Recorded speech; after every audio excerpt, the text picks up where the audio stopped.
गणनाथ सरस्वती रविशुक्र बृहस्पति पंचैतानि स्मरेन्नित्यं वेदवाणी प्रवर्तते। नमस्कार मित्रों, मैं पंडित विश्वास तिवारी अपने YouTube चैनल पे आप लोगों का बहुत बहुत स्वागत करता हूँ। दीपावली का त्यौहार 5 दिवसीय त्यौहार है। उसमें सबसे पहला धन्वंतरी जयंती, धनतेरस के नाम से जिसे सामान्यतः लोग जानते हैं, उसके विषय में आज चर्चा करेंगे। धन्वंतरी जयंती भगवान धन्वंतरी का जन्मदिन है। समुद्र मंथन से भगवान धन्वंतरी प्रकट हुए थे। देवदानों के युद्ध के बाद में समुद्र से चतुर्दश रत्न प्राप्त करने के लिए और मुख्य रूप से अमृत की प्राप्ति के लिए समुद्र का मंथन हुआ था। उस मंथन के फल स्वरूप 14 रत्न प्रकट हुए थे, जिसमें कामधेनु भी थी, लक्ष्मी भी थी और सबसे प्रधान बात की धन्वंतरी भगवान प्रकट हुए थे अमृत का कलश हाथ में लेकर के। ये धन्वंतरी भगवान जो हैं, ये आयुर्वेद के प्रणेता हैं, आयुर्वेद की शिक्षा देने वाले देवता हैं। इनका स्वरूप बड़ा सुंदर है, मनोहर है। विष्णु भगवान का ही ये अवतार है, तो विष्णु भगवान के समान ही इनका आकर्षक रूप है। कमल के ऊपर ये विराजमान होते हैं और इनके 4 हाथ हैं, चतुर्भुज हैं ये। चारों हाथों में शंख, चक्र, औषधि और अमृत का कलश धारण करते हैं और इनकी सेवा करने से सभी प्रकार के रोगों से निवृत्ति प्राप्त होती है। धनतेरस के दिन सामान्यतः लोग समझते हैं कि धन से संबंधित ये त्यौहार है, पर्व है, लेकिन ये धन से संबंधित तो है, पर किस धन से संबंधित? ये स्वास्थ्य धन से संबंधित त्यौहार है। यदि किसी व्यक्ति के पास में स्वास्थ्य ही नहीं होगा, उसका शरीर स्वस्थ ही नहीं होगा, तो वो धन प्राप्त कैसे करेगा? और यदि प्राप्त हो भी गया तो उसका उपभोग कैसे करेगा?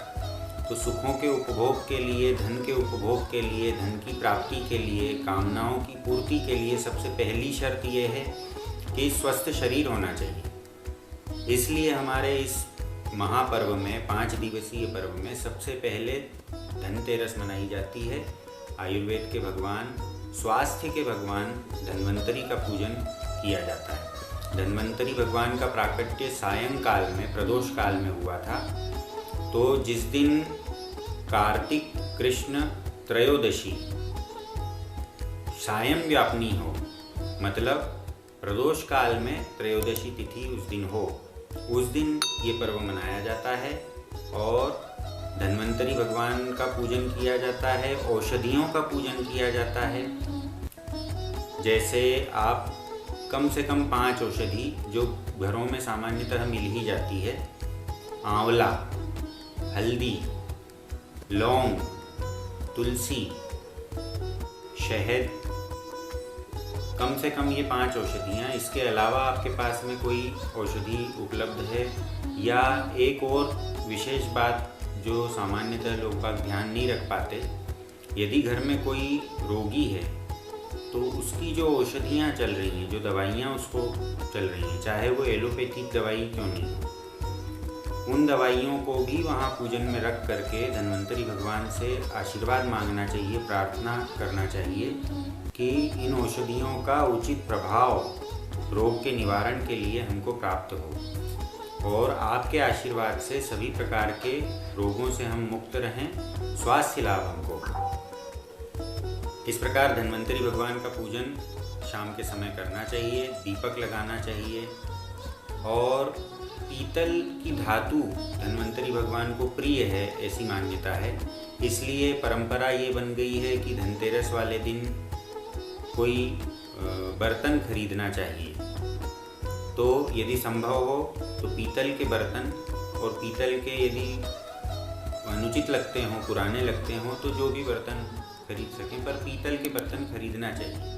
पीतल के बर्तन ला करके और पूजन में उस बर्तन को भी रख करके और पूजन करना चाहिए। धन्वंतरी भगवान का आशीर्वाद सभी को प्राप्त हो, ये मंगल कामना है। इसी के साथ में एक और महत्वपूर्ण बात कि जैन समुदाय के लोग भी इस पर्व को मनाते हैं। वो लोग इसे धन्यतेरस बोलते हैं। धन्यतेरस। वो धन्यतेरस इसलिए मनाते हैं क्योंकि महावीर स्वामी आज ही के दिन गूढ़ ध्यान में, गहरे ध्यान में चले गए थे। इसी के फलस्वरूप उनको तीसरे दिन अर्थात दीपावली वाले दिन निर्वाण की प्राप्ति हुई थी। इसलिए जैन संप्रदाय के लोग धन्यतेरस के नाम से इस पर्व को मनाते हैं। आप सभी लोगों को, जैन संप्रदाय के लोगों को, बंधुओं को धन्यतेरस की बहुत बहुत शुभकामनाएं और हिंदू परंपरा को मानने वाले, सनातन परंपरा वाले लोगों को धनतेरस की बहुत बहुत शुभकामनाएं। आज के वीडियो में इतना ही। आप लोगों को अच्छा लगा हो शेयर करिए, सब्सक्राइब करिए और बेल आइकॉन जरूर दबा लीजिए। सर्वे भवन्तु सुखिनः। हर हर महादेव।